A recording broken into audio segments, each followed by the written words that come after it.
Hi dears. അപ്പം പെരുന്നാളിൻ്റെ തിരക്കൊക്കെ കഴിഞ്ഞിട്ടുണ്ട്. ഒരുപാട് അത്യാവശ്യം നന്നായിട്ട് തിരക്കുണ്ടായിരുന്നു.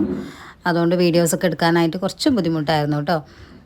ഇന്നത്തെ വീഡിയോയിൽ നമ്മൾ ചെയ്യുന്നത് ഇലാസ്റ്റിക്കിൻ്റെ ഒരു സ്റ്റിച്ചിങ് ആണ് ചെയ്യുന്നത്. നമ്മുടെ ബാൻഡൊക്കെ എങ്ങനെയാണ് നല്ല നീറ്റായിട്ട് ഇലാസ്റ്റിക് സ്റ്റിച്ച് ചെയ്തെടുക്കുക എന്നുള്ളതാണ്. കഴിഞ്ഞ വീഡിയോയിൽ ഞാൻ പറഞ്ഞിട്ടുണ്ടായിരുന്നു, ഏറ്റവും സിമ്പിളായിട്ടുള്ള ഒരു മോഡലാണ് നമ്മൾ കഴിഞ്ഞ വീഡിയോയിൽ ചെയ്തിട്ടുള്ളത്. ഇത് വേറൊരു മോഡലാട്ടോ. അപ്പോൾ നമ്മളിതിൽ ഇലാസ്റ്റിക് സ്റ്റിച്ച് ചെയ്യുന്നതിൻ്റെ കൂടെ തന്നെ നമ്മുടെ ക്രോച്ച് ഏരിയ നല്ല പെർഫെക്റ്റ് ആയിട്ട് എങ്ങനെയാണ് നീറ്റാക്കിയിട്ട് സ്റ്റിച്ച് ചെയ്തെടുക്കുക എന്നുള്ളത് കൂടി ഞാൻ കാണിക്കുന്നുണ്ട്. അപ്പോൾ ആദ്യമായിട്ട് നമ്മുടെ ചാനൽ കാണുന്നവരാണെങ്കിൽ ഒന്ന് സബ്സ്ക്രൈബ് ചെയ്ത് സപ്പോർട്ട് ചെയ്യാം. നിങ്ങൾക്ക് എന്തായാലും യൂസ്ഫുൾ ആയിട്ടുള്ളൊരു വീഡിയോ ആണിത്. അപ്പോൾ വീഡിയോ സ്കിപ്പ് ചെയ്യാതെ കാണുക കേട്ടോ. അപ്പോൾ നമ്മൾ കട്ടിംഗ് ഒക്കെ ചെയ്ത് കഴിഞ്ഞിട്ട് അതിനുശേഷം നമ്മൾ ഫസ്റ്റ് സ്റ്റിച്ച് ചെയ്യുന്നത് ക്രോച്ച് ഏരിയ ആണ്. അപ്പോൾ നമ്മൾ നോർമൽ സ്റ്റിച്ച് ചെയ്യുന്നത് പോലെ ക്രോച്ച് ഏരിയ ഒന്ന് സ്റ്റിച്ച് ചെയ്ത് കൊടുക്കുക. അതിനുശേഷം നമുക്ക് നമ്മുടെ ക്രോച്ച് ഏരിയയുടെ തയ്യൽ തുമ്പുണ്ടല്ലോ, ആ ഒരു തയ്യൽ തുമ്പ് ജസ്റ്റ് ഒന്ന് ഫോൾഡ് ചെയ്തിട്ട് നമ്മൾ സ്റ്റിച്ച് ചെയ്തെടുക്കുകയാണ് ചെയ്യുന്നത്. അപ്പോൾ ഈ തയ്യൽ തുമ്പ് നമുക്ക് നന്നായിട്ടൊന്ന് ഫോൾഡ് ചെയ്ത് കൊടുക്കാം. ഇതുപോലെ നമുക്കൊന്ന് ഫോൾഡ് ചെയ്തിട്ട് സ്റ്റിച്ച് ചെയ്ത് കൊടുക്കാം. നമ്മുടെ റെഡിമെയ്ഡ്സൊക്കെ വാങ്ങിക്കുന്ന സമയത്ത് നമുക്ക് ഈ ഒരു രീതിയിൽ ഒരു സ്റ്റിച്ചിങ് കാണാറുണ്ട്. ഇങ്ങനെ സ്റ്റിച്ച് ചെയ്യുന്നതുകൊണ്ടുള്ള ഗുണം എന്താണെന്ന് വെച്ചിട്ടുണ്ടെങ്കിൽ, ഒരുപാട് മെറ്റീരിയൽ ഇതുപോലെ നമ്മൾ കട്ട് ചെയ്ത് കഴിഞ്ഞിട്ടുണ്ടെങ്കിൽ നൂലിങ്ങനെ വലിഞ്ഞ് വരും. അപ്പോൾ ഈ ഒരു രീതിയിൽ സ്റ്റിച്ച് ചെയ്യുന്ന സമയത്ത് നമുക്കങ്ങനെ നൂല് പിന്നി വരുന്നതോ അല്ലെങ്കിൽ നൂലിങ്ങനെ വലിഞ്ഞ് വരുന്നതോ അങ്ങനെയുള്ള കാര്യങ്ങളൊന്നും ഉണ്ടാവില്ല. നല്ല നീറ്റായിട്ട് നമുക്ക് തയ്യൽ തുമ്പിൻ്റെ ഭാഗമൊക്കെ നല്ല നീറ്റായിട്ട് തന്നെ നമുക്ക് സ്റ്റിച്ച് ചെയ്തെടുക്കാം. ഇപ്പോൾ നമ്മളിങ്ങനെ സ്റ്റിച്ച് ചെയ്തിട്ടുണ്ടെങ്കിൽ നമുക്ക് ആ ഒരു ഡ്രസ്സ് ഇടുന്ന സമയത്തും നമുക്കൊരു ബുദ്ധിമുട്ടായിട്ട് ഫീൽ ചെയ്യൂല. അപ്പോൾ നമുക്ക് രണ്ട് സൈഡിലും ഇതേപോലെ നമ്മൾ ക്രോച്ച് ഏരിയ സ്റ്റിച്ച് ചെയ്തതിന് ശേഷം തയ്യൽ തുമ്പ് ഇതുപോലെ മടക്കി വെച്ചിട്ടൊന്ന് സ്റ്റിച്ച് ചെയ്ത് കൊടുക്കുക കേട്ടോ. അപ്പോൾ ഇങ്ങനെ സ്റ്റിച്ച് ചെയ്ത് കഴിഞ്ഞിട്ടുണ്ടെങ്കിൽ നമുക്ക് ആ ഒരു ഡ്രസ്സിൻ്റെ ഫൈനൽ ലുക്ക് കാണുമ്പോൾ തന്നെ നമുക്ക് നല്ലൊരു നീറ്റ്നെസ്സാണ് ഫീൽ ചെയ്യുക. കാരണം നമ്മുടെ ഈ ഒരു സ്റ്റിച്ച് നമ്മുടെ നല്ല വശത്തേക്ക് കാണുമ്പോഴും അതിൻ്റേതായിട്ടുള്ളൊരു പെർഫെക്ഷൻ നമുക്ക് കാണാനായിട്ട് പറ്റും. അതുപോലെ നമ്മൾ രണ്ട് സൈഡും സ്റ്റിച്ച് ചെയ്തെടുത്തിട്ടുണ്ട്. അപ്പോൾ നമ്മുടെ നല്ല വശം ഈ ഒരു രീതിയിലാണ് ഉണ്ടാവുക.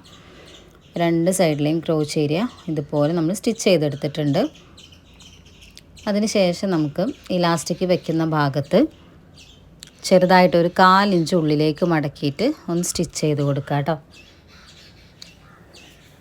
നമ്മൾ ഏതൊരു ഡ്രസ്സ് സ്റ്റിച്ച് ചെയ്യുകയാണെങ്കിലും നമ്മൾ ഫൈനലായിട്ട് അതിൻ്റെ ലുക്ക് കാണുമ്പോൾ നല്ല പെർഫെക്റ്റായിട്ട് ഇരിക്കണം എന്നാണല്ലോ എല്ലാവരും ആഗ്രഹിക്കുക. നമ്മളിപ്പോൾ ഒരു കസ്റ്റമർക്ക് സ്റ്റിച്ച് ചെയ്താലും നമുക്ക് സ്വന്തമായിട്ട് സ്റ്റിച്ച് ചെയ്താലും ഫൈനൽ ലുക്ക് നല്ല അടിപൊളിയായിരിക്കണം. അപ്പം ഓരോ ചെറിയ ടിപ്പുകളും നമ്മൾ ഉപയോഗിക്കുന്നത് എന്തിനാണ്, നമ്മൾ ചെയ്തിട്ടുള്ള ഡ്രസ്സ് കുറച്ചുകൂടി പെർഫെക്റ്റ് ആവണം. അങ്ങനെ ആ ഒരു രീതിയിലാണ് നമ്മൾ ചെയ്യുക. അപ്പോൾ ഏതൊരു ചെറിയ ടിപ്പാണെങ്കിലും, ഇപ്പോൾ ഒരു സ്റ്റിച്ച് ചെയ്യുന്ന ഒരാൾക്ക് ഏതൊരു ചെറിയ ടിപ്പും നമുക്ക് യൂസ് ചെയ്യുന്ന സമയത്ത് അത് വലിയൊരു കാര്യമായിട്ടാണ് നമുക്ക് ഫീൽ ചെയ്യുക. കാരണം നമ്മൾ ചെയ്യുന്ന വർക്ക് എപ്പോഴും നല്ല നീറ്റായിരിക്കണം, കാണുന്നവർ നല്ല അഭിപ്രായം പറയണം. ആ ഒരു രീതിയിലാണല്ലോ നമ്മൾ ഇത്രയും റിസ്ക് എടുത്ത് ഇത്രയും ടൈം സ്പെൻഡ് ചെയ്തിട്ട് നമ്മളൊരു ഡ്രസ്സ് സ്റ്റിച്ച് ചെയ്തെടുക്കുന്നത് നമുക്കൊരു പോസിറ്റീവായിട്ടുള്ളൊരു റിപ്ലൈ കിട്ടാൻ വേണ്ടിയിട്ടാണ്. അപ്പം ഇതേപോലുള്ള ചെറിയ ടിപ്പുകളും കാര്യങ്ങളൊക്കെ നമ്മൾ ഉപയോഗിക്കുന്നതും അതുപോലുള്ളൊരു പോസിറ്റീവിന് വേണ്ടിയിട്ടാണ്. നമ്മൾ സ്റ്റിച്ച് ചെയ്തതിന് ശേഷം ബാൻഡിൻ്റെ സൈഡൊക്കെ നമ്മൾ സ്റ്റിച്ച് ചെയ്തെടുത്തു. അതിന് ശേഷം നമ്മൾ ഇലാസ്റ്റിക് നമ്മുടെ അരവണ്ണം എത്രയാണോ അതിനനുസരിച്ചിട്ട് ഇലാസ്റ്റിക് കട്ട് ചെയ്യുക. അതിനുശേഷം ഞാൻ രണ്ട് സൈഡും ഇതുപോലെ നന്നായിട്ടൊന്ന് സ്റ്റിച്ച് ചെയ്ത് കൊടുത്തിട്ടുണ്ട്. ഇതുപോലെ നമ്മൾ രണ്ട് സൈഡും ജോയിൻ ചെയ്ത് സ്റ്റിച്ച് ചെയ്ത് കൊടുത്തിട്ടുണ്ട്. അപ്പോൾ ഇങ്ങനെ സ്റ്റിച്ച് ചെയ്യുന്ന സമയത്ത് നന്നായിട്ട് സ്റ്റിച്ച് ചെയ്യാം കേട്ടോ. കാരണം വലിക്കുന്ന സമയത്ത് ഇലാസ്റ്റിക് വിട്ടു പോരരുത്. അപ്പോൾ നന്നായിട്ടൊന്ന് സ്റ്റിച്ച് ചെയ്തിട്ട് കൊടുക്കുക. ഒരു റൗണ്ടായിട്ട് നമ്മൾ സ്റ്റിച്ച് ചെയ്തെടുത്തിട്ടുണ്ട്. ഇനി നമുക്ക് നമ്മുടെ വേസ്റ്റിലേക്ക് ഇലാസ്റ്റിക് വെച്ചിട്ട് നമുക്കൊന്ന് ഫോൾഡ് ചെയ്ത് സ്റ്റിച്ച് ചെയ്ത് കൊടുക്കാം. ഇങ്ങനെ ഇലാസ്റ്റിക് വെച്ചിട്ട് നമ്മൾ ഫോൾഡ് ചെയ്യുന്ന സമയത്ത് ഇലാസ്റ്റിക്കിൻ്റെ തൊട്ടടുത്തായിട്ട് സ്റ്റിച്ച് വരുന്ന രീതിയിലായിരിക്കണം നമ്മൾ ഫോൾഡ് ചെയ്ത് കൊടുക്കേണ്ടത്. ഒരുപാട് വിഡ്ത്ത് വെച്ചിട്ട് നമ്മൾ സ്റ്റിച്ച് ചെയ്യേണ്ട. നമ്മൾ ജസ്റ്റ് ഇലാസ്റ്റിക്കിൻ്റെ തൊട്ടടുത്ത് തന്നെ ആയിട്ട് സ്റ്റിച്ച് വരുന്ന രീതിയിൽ നമുക്കിതേപോലെ ഒന്ന് പിടിച്ചിട്ട് സ്റ്റിച്ച് ചെയ്ത് കൊടുക്കാം കേട്ടോ. കഴിഞ്ഞ വീഡിയോയിൽ നമ്മൾ കാണിച്ചിട്ടുള്ളത് ഏറ്റവും സിമ്പിളായിട്ടുള്ള രീതിയാണ്. അപ്പം ഈ ഒരു മെത്തേഡും കൂടി എല്ലാവരും ഒന്ന് ട്രൈ ചെയ്ത് നോക്കാം. അപ്പോൾ നിങ്ങൾക്ക് ഏതാണോ കുറച്ചുകൂടി ബെറ്ററായിട്ട് നിങ്ങളുടെ ഡ്രസ്സ് സ്റ്റിച്ച് ചെയ്യുന്ന സമയത്ത് ഏറ്റവും പെർഫെക്റ്റായിട്ട് തോന്നുന്നതെന്നുണ്ടെങ്കിൽ ആ ഒരു മെത്തേഡ് തന്നെ നിങ്ങൾ ഫോളോ ചെയ്താൽ മതി. അപ്പോൾ നമ്മൾ രണ്ട് മോഡലും രണ്ട് രീതിയിൽ നമ്മൾ എങ്ങനെയാണ് സ്റ്റിച്ച് ചെയ്യുക എന്നുള്ളത് കാണിച്ചിട്ടുണ്ട്. നിങ്ങൾക്ക് ഏറ്റവും സിമ്പിളായിട്ടോ അല്ലെങ്കിൽ ഏറ്റവും ഫൈനൽ ലുക്കിലേക്ക് വരുന്ന സമയത്ത് ഏറ്റവും അടിപൊളിയായിട്ടുള്ളൊരു രീതി തോന്നുന്നത് ഏതാണോ അത് നിങ്ങൾ ഫോളോ ചെയ്യുക. നമ്മൾ ആദ്യം കാണിച്ച രീതിയേക്കാളും കുറച്ചും കൂടി ബെറ്റർ ആയിട്ടുള്ളൊരു രീതിയാണ് ഇത്. കാരണം നമ്മുടെ സൈഡൊക്കെ നല്ല ഫിനിഷിങ് വരും. രണ്ടിലും ചെറിയ ചെറിയ ഡിഫറൻസും കാര്യങ്ങളെല്ലാം ഉണ്ട് കേട്ടോ. അപ്പോൾ നിങ്ങൾക്ക് ഏതാണോ സിമ്പിൾ അതുപോലെ ചെയ്യാം. നമ്മളിതുപോലെ ഇലാസ്റ്റിക് സ്റ്റിച്ച് ചെയ്യുന്ന സമയത്ത് സ്റ്റിച്ച് ചെയ്ത ഭാഗത്തു നിന്ന് ഇതേപോലെ വലിച്ച് കൊടുത്തിട്ട് വേണം സ്റ്റിച്ച് ചെയ്യാൻ. കാരണം നമ്മുടെ ഇലാസ്റ്റിക്കിനേക്കാളും കൂടുതലുണ്ടാവും നമ്മുടെ മെറ്റീരിയൽ. അപ്പോൾ നമ്മൾ ബാൻഡ് സ്റ്റിച്ച് ചെയ്യുന്ന സമയത്ത് സ്റ്റിച്ച് ചെയ്ത ഭാഗത്തു നിന്ന് ഇലാസ്റ്റിക് വലിച്ച് പിടിച്ചിട്ട് വലിച്ച് പുറത്തേക്ക് എടുത്തിട്ട് വേണം സ്റ്റിച്ച് ചെയ്ത് കൊടുക്കാനായിട്ട്. നമുക്ക് കംപ്ലീറ്റ് ആയിട്ട് സ്റ്റിച്ച് ചെയ്ത് കൊടുക്കുക. ഇലാസ്റ്റിക്കിൽ തട്ടാത്ത രീതിയിൽ, ഇലാസ്റ്റിക്കിൻ്റെ തൊട്ടടുത്ത് സ്റ്റിച്ച് വരുന്ന രീതിയിൽ സ്റ്റിച്ച് ചെയ്യുക കേട്ടോ.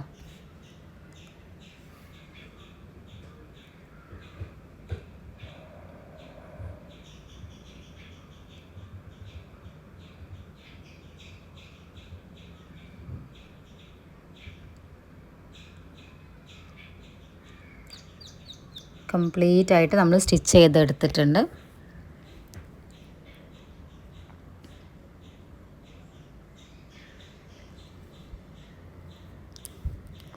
ഈ ഒരു രീതിയിലാണ് നമ്മൾ സ്റ്റിച്ച് ചെയ്ത് കഴിഞ്ഞാൽ ഉണ്ടാവുക കേട്ടോ. ഒരു സൈഡിൽ കുറച്ച് ക്ലോത്ത് കൂടുതലാണ്, ഒരു സൈഡിൽ കുറവാണ്. അപ്പോൾ നമ്മൾ നന്നായിട്ടൊന്ന് വലിക്കുക. നന്നായിട്ട് വലിച്ചിട്ട് ക്ലോത്ത് എല്ലാ ഭാഗത്തും ഇലാസ്റ്റിക്കും ക്ലോത്തും ഒരേപോലെ വരുന്ന രീതിയിലേക്ക് നന്നായിട്ടൊന്ന് വലിച്ചു കൊടുക്കുക. നമുക്ക് നല്ല നീറ്റായിട്ട് ഒരേപോലെ കിട്ടിയിട്ടുണ്ട്. രണ്ട് സൈഡും ജോയിൻ ചെയ്ത ഭാഗത്തൊക്കെ നല്ല വൃത്തിയിലാണ് നമുക്ക് കിട്ടിയിട്ടുള്ളത്. അതിന് ശേഷം നമുക്ക് ഇലാസ്റ്റിക്കിൻ്റെ സെൻറ്റർ ഭാഗത്ത് ഒരു സ്റ്റിച്ച് കൂടി ചെയ്ത് കൊടുക്കാം കേട്ടോ. സ്റ്റിച്ച് ചെയ്യുന്ന സമയത്ത് രണ്ട് സൈഡിൽ നിന്നും ബാക്കിൽ നിന്നും ഫ്രണ്ടിൽ നിന്നും നന്നായിട്ടൊന്ന് വലിച്ച് പിടിച്ചിട്ട് സ്റ്റിച്ച് ചെയ്ത് കൊടുക്കുക. നോർമലായിട്ട് സ്റ്റിച്ച് ചെയ്ത് കൊടുക്കരുത്. ഇലാസ്റ്റിക് ഉള്ളതുകൊണ്ട് തന്നെ രണ്ട് സൈഡിലും ഒരേപോലെ വലിച്ച് പിടിച്ചിട്ട് സ്റ്റിച്ച് ചെയ്ത് കൊടുക്കുക കേട്ടോ.